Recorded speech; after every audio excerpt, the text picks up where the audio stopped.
everybody. I'm Terry Stiles, and I'm here with Jack Curtis, the Township Supervisor of Oxford, and I'm just here to get an update from him, see what's going on in the community. I promised I'd try to come and talk to him once a month or so. We let a couple weeks go by, but here we are. So I'm going to give it to Jack, and don't go away.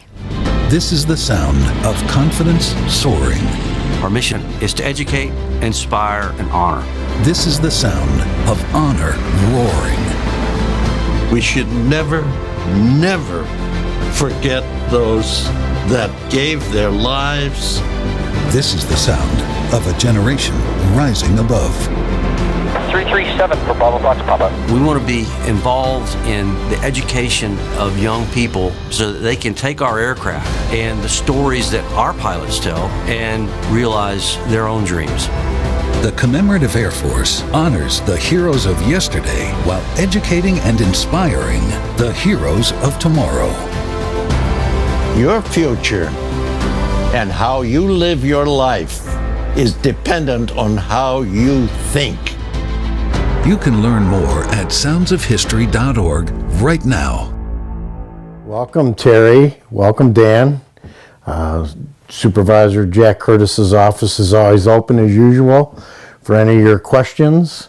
Do you have some today for me? And I have a lot of them. Oh, good for you. Thanks. Terry, in Oxford Township, we have our own private water and well system. Back when it was first done, it was built for the amount of people that lived here. And to plan for the future and to address the concerns, many improvements have been made to our water system, but the latest one we're doing right now is we're going to run the water, we're going to loop the water main system from currently at the Woods of Tullamore development on Drainer to the M24 water main. That'll cause the water to loop through the township, if you will.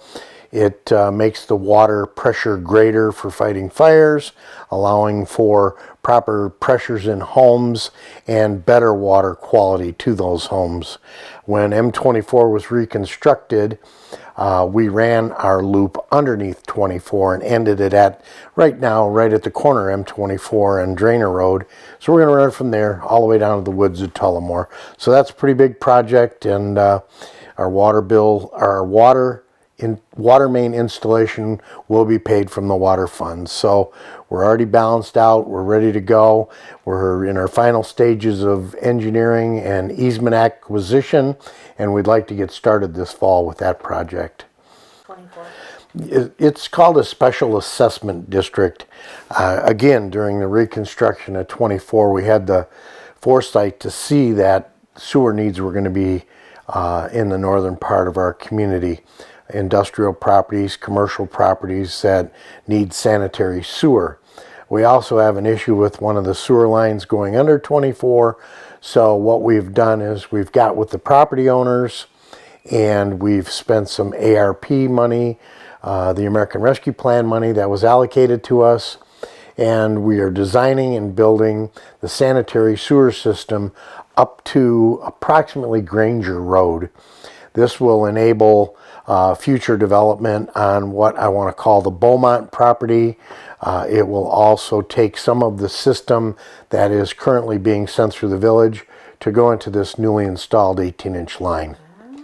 And this is all funded through what's called a special assessment district.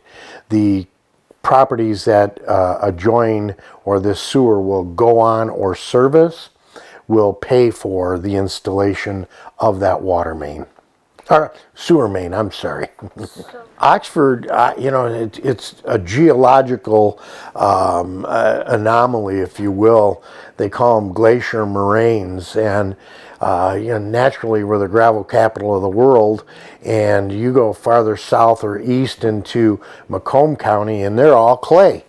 Well, the geological explanation for it would take me 3 hours to go through, but what happens is the filtration of our water and where the water comes from all leads into major tributaries. We feed the Flint River. We're the headwaters for the Paint Creek, which leads into the Clinton River. We have water aquifers that provide water to the village that run through the township. So keeping these water aquifers safe, we have to get some of these areas on sewer. Not everybody's going to be on a sewer. We don't have to worry about that. Just some of the main areas that really touch where the aquifer comes and flows through our community. Part of our northern area was serviced through the village sewer, sanitary sewer system. What we did during reconstruction was we put a brand new 18-inch sewer line in there. Right now there's nothing flowing through it.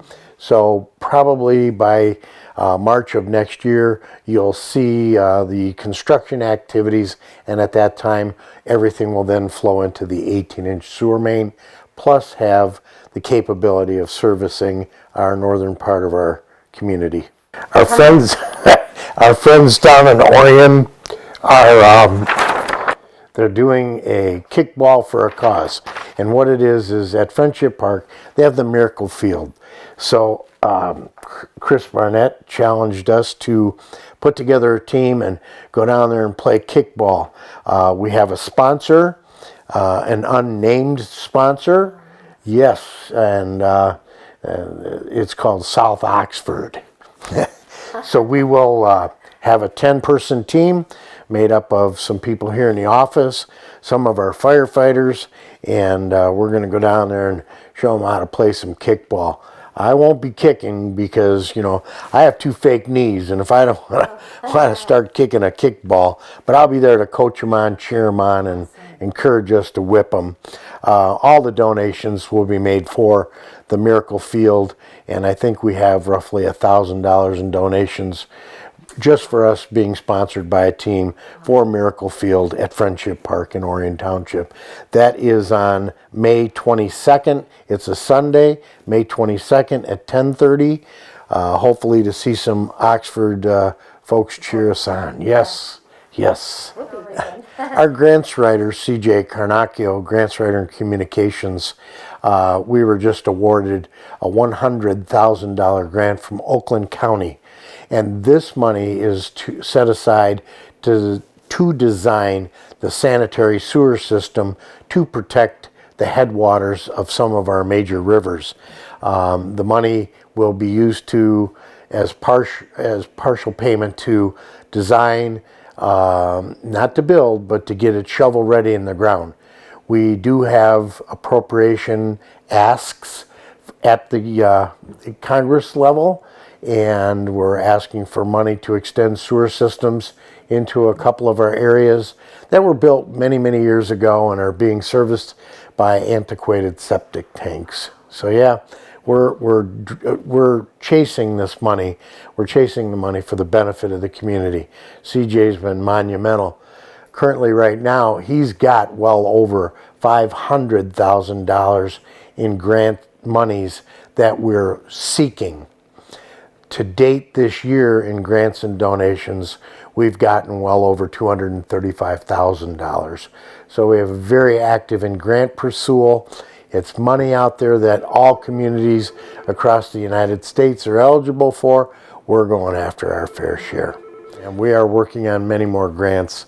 We are working on grants to help with possible pocket parks. We're working on grants to get safety paths put in, safer traveling between schools and residents. We're working on grants for future water main projects to make sure we have clean water. Our grants writer is awful busy writing grants. One of my previous jobs, Terry, I was in the automotive industry. And when you built a product, you have processes in place. Processes in place are to ensure repeatability and you're getting the most efficiency out of the product. Many of the systems here in our office are nothing more than an assembly line. A person comes in, a resident comes in for a dog license. They come up to the counter. There is a process. You fill this form out. You pay the bill. They stamp the bill. You collect the money. You issue the license. is there something in there we can do that's more user-friendly and saves us money in the township? Monies that can be spent on other things. We have not raised our general fund millage, our operating fund millage, and I can't tell you how many years. And the Headley Act keeps reducing that, so we gather less money in from that. So what we have to do is make sure we're doing everything we do in the most efficient manner. Right now we have 3 investigations going on in the building department. We are now we're about 80% running on BS&A. That's a software that building departments use. And as we see some of these older processes converted into that system, all we're doing is saving residents, developers, builders, and efficient use of our people in the township. With the addition of Tim London, our new building official, he's a master at BS&A. We've probably cut down our paper use by 500 sheets a month. And that's a lot of money when it comes down to buying paper. So those efficiencies equate to other things that we can provide in services to our community. We just kicked off a contractor to do safety path maintenance. It went out to bid. They are replacing boards on boardwalks. They are power washing and staining boardwalks to increase the longevity. We are saw cutting out portions of the safety path where roots have grown through and caused bumps.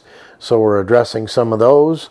I think we are complete. I think we have 1 or 2 more ADA ramps to do, but not many. We're pretty American Disability Act compliant with our safety paths. And as you know, last year CJ got some grants for the community. We just finished a 5-mile loop of safety path. And if you look outside the township some days, you can see it's like 5-10 people within an hour walking by and enjoying the view and the pleasurable walk they can have on a safe sidewalk safety path system. A lot of times citizens will call in and request some assistance with a large crack. I ride my bike on it, and when I hit a big bump, I take note of it. We have done survey walks of every piece of safety path the township is required to maintain by our engineer, by one of the associates of the engineering company. Curtis Wright, our clerk, walks them regularly. I ride them regularly, and we make note of it. We capture it, we keep it all in an Excel document, and we keep track of how much it would cost to approximate cost to repair that. We also list them in categories of A, B, and C. All the C's are done. All the B's are being done. Now we're addressing the A's. And I'm using it probably in the inverse order. We took care of the big ones first. Now we're taking care of some of the smaller ones, and the third one is now we're doing preventative and proactive repair maintenance so that the longevity is built into the path. This is an interesting topic. We have miles and miles and miles of gravel road. So with the passing of our past foreman, we got a foreman temporary and went through one of the most hellacious winters, spring, rain, freeze, thaw. The frost laws didn't come off until April 14th. My phone has been ringing off. The Road Commission of Oakland County, their phone's been ringing off the hook. They have a website for reporting poor gravel roads. By the time we finally got down where Clerk Wright, myself, Engineer Sharp, we went down and met with the Road Commission and said, we need something done. Bruce Pearson and Addison Township, finally we've gotten the attention. We now have a new foreman. I'll just say his name is Jason. He's a previous road grader operator for 17 years. He knows how to grade roads. In conjunction with that, we've opened up, we will now do 5 chloride applications for 2022. So we have 2 new grader operators, a new grader foreman. We have 5 chlorides coming. you can only work the roads at a certain period of time. We had to wait till the frost laws went out. There's a reason for it. You can't grade a frozen road and expect it to last. You can't chloride when it's going to rain. It turns them to mud. Occasionally that happens. They don't do it intentionally. We now have a new foreman who knows how to schedule, run, and do it.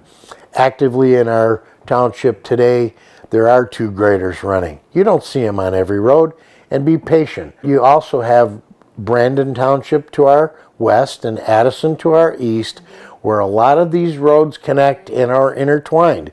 And you just can't go and do one road from west to east and have 40 other roads that need attention. So it's on a schedule. They have to schedule it for efficiency, if you will. You can't send a road grader to Brandon to do a mile road and then expect to get over to Addison in the afternoon and do another mile. Right. So we need patience. We need better roads. We are applying gravel to some of the roads this year through tri-party funds, addressing some of the worst roads. I know that people live on the worst road, but we have 20,000 residents that live on the worst roads. So we have to address the highest impact roads first, and sure enough, we'll get down to the smaller roads, but it takes time. It takes money, and it takes expertise from the road commission to do their job. The third one that we have no control over, Mother Nature. But every year, Oxford Township goes to every gravel operating company and visits the site. A committee of 3 people. We look at their blueprints, we look at their topographic maps, we look at where they're mining, where they're discharging water, we look at the products they're taking out, we look at, most of all, their remediation plan. Now, Koenig Sand and Gravel, as you mentioned, was recently sold. Recently, so yeah, Peter Fredericks met with me just not too long ago. The owner of Dan's Excavating, Chris Perrick, his company bought Koenig Sand and Gravel. Peter will be managing Koenig Sand and Gravel for the next few years, and the product that Koenig has on site will deliver to a lot of Dan's job sites that he has doing right now. So it was an opportune time for them. Remediation process is in Koenig right now. We have to look back. This has been a 15-year project with Peter Fredericks. We've removed over 50,000 railroad ties. He has crushed hundreds of thousands of tons of concrete blocks that they used to moor. They've torn down the old skeletons of buildings. Products, right now, they're doing geological studies to see where products are still available, and they are still mining a lot of sand that are being used on Dan's Excavating projects. Still open to the public, still selling to the public, but a lot of their product will go to self-serve their company needs. So that's good to know. yeah, I've met with them a couple times now. They're doing improvements to their gating system. They have told us they're going to be doing some berming and some planting of trees along the Pollyant Trail, make it a little more aesthetic. But they have to work again within the DNR and get their permits and rights, because the Pollyant Trail does run on DNR property, butts up to the Koenig property. We still call it the Koenig property, and it will be for a few years out that we know of. They are still planning on mining the gravel and remediating whatever's left to do. Still holding the Tough Mudder. Tough Mudder will be here Father's Day weekend again this year. They'll be in to build their site. They will run Saturday and Sunday, no night events. And then Tough Mudder, who was just recently bought out by Spartan. Spartan athletic events like this, one is going to be coming in August. And They will be bringing people here in August to run a similar event as the Tough Mudder as they transition into their new company. At the same property. At the same property. And you know, one thing about that, this cost our community nothing, but we bring up to 15,000 people in. And I don't know where we can bring 15,000 people, not from Oxford, into our community and show off what we do. The first year, we didn't get many people in town. The second year, we got more people in town. The third year, we got more people in town. But we need our chamber, we need our DDA, we need everybody to let their businesses know. Get advertising out. They seek local support from our breweries. I talked to Powers, and they just can't commit to brewing that much beer and servicing their own requirements. So we do take local restaurants into consideration when they ask for the help like that. They upfront pay for our sheriff's service. It cost our community nothing to have our sheriff working there. They pay for that. They contract with our fire department and Addison Fire Department for an ambulance to be there. Nice. This is not a profit for us, but it's not a cost to us to bring these people to our community. They have showers on site. So people that get in the mud, they can go and rinse off. Invite them into the restaurants. Invite them into the real estate offices. Invite them to show them off our community. What we want to do is we want to prepare Oxford for the future. We have a lot of opportunity. Our southern communities of Oxford Township, affordable land is pretty much bought up. They have a lot of capital improvement zones. They have a lot of businesses that are coming here, large businesses. We are now hearing that. The $4 billion investment in the GM Orion plant for the electrification of the pickup truck. We've had people from LG Battery talk to us. We've had people from Fennec Robotics talk to us about coming and bringing industrial propositions to our community. So we are getting knocked on the door. Some things that are coming in the near future, maybe at a time we can sit down next time and talk about them and give some secrets away. Okay, we'll be back. I'll be here. There's a hidden problem going on right now in our community. This past year has created tremendous financial stress on families. Many are having to make sacrifices they've never had to face before. Some are even going hungry. But there's also something amazing going on behind the scenes. Samaritan House, the Manna Food Pantry, Capex Kitchen, the Oxford Orion Fish Food Pantry, just to name a few. All of these organizations are powered by an army of volunteers, people who give of their time and their money and other resources so that their neighbors, our area families, don't go hungry.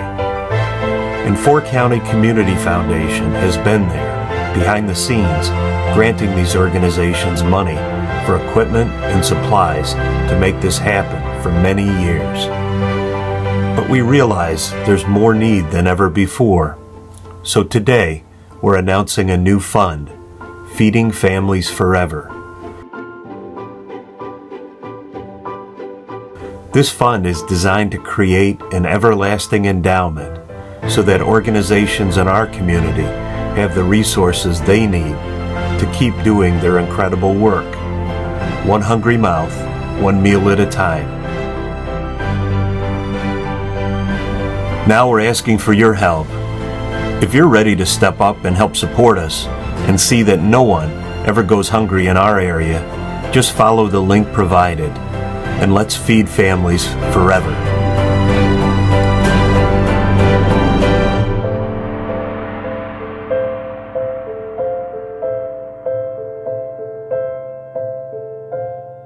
For food security. For us. For our community. For County. Four County Community Foundation. For us, for our community, for County.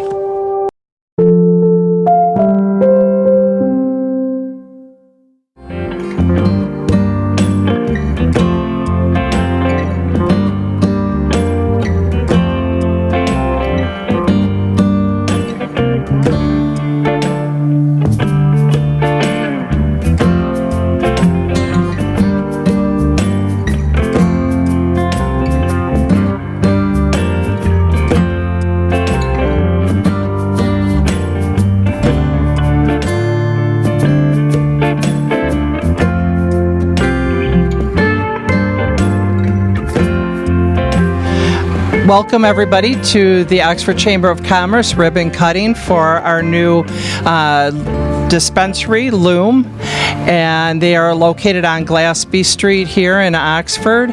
And I will turn the mic over to Aaron from NES Plumbing. He's our current board member. The Oxford Chamber of Commerce is really happy to have Loom join our great networking group of businesses here in Oxford. The Chamber is only successful from the businesses that help the businesses here.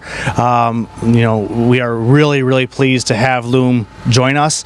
It's great. This facility is great. We got a chance to talk to some of the experts with the different products that you guys have.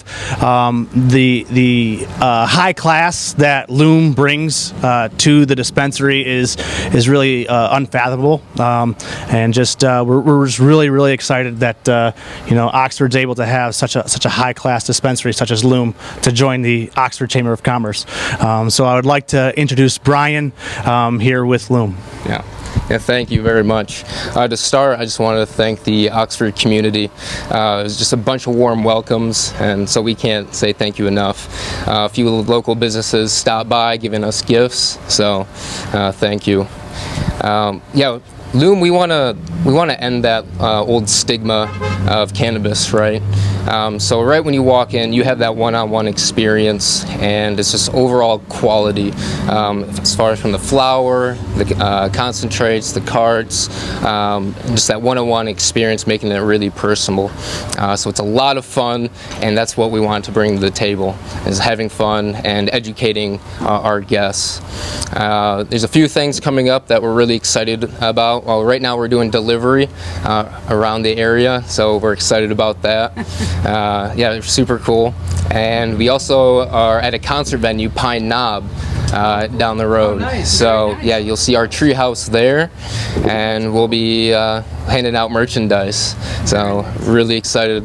And over here we have Rebecca. She is our district manager, and Kurt, our training manager. They've been helping out a lot. I mean, they helped us get where we are today. So I can't thank these two enough. All right, thank you very much. And then you have everything from tinctures to what are your different products? Yeah, different products. So flour, we have tinctures, we have concentrates, concentrated THC, and edibles, right? So if you're a brownie fan, we got that for you. If you have gummies, we got that.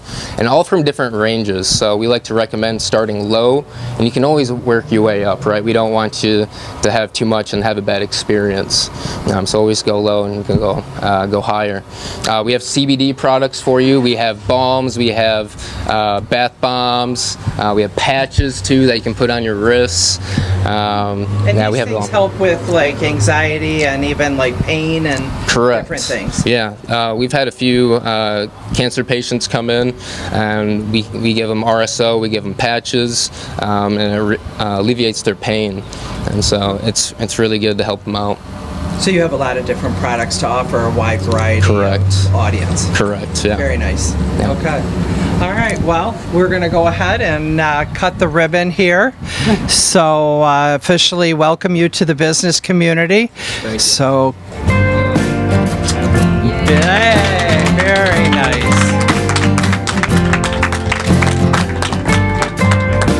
Welcome. Thank you very much. All right. All right, let's get a picture.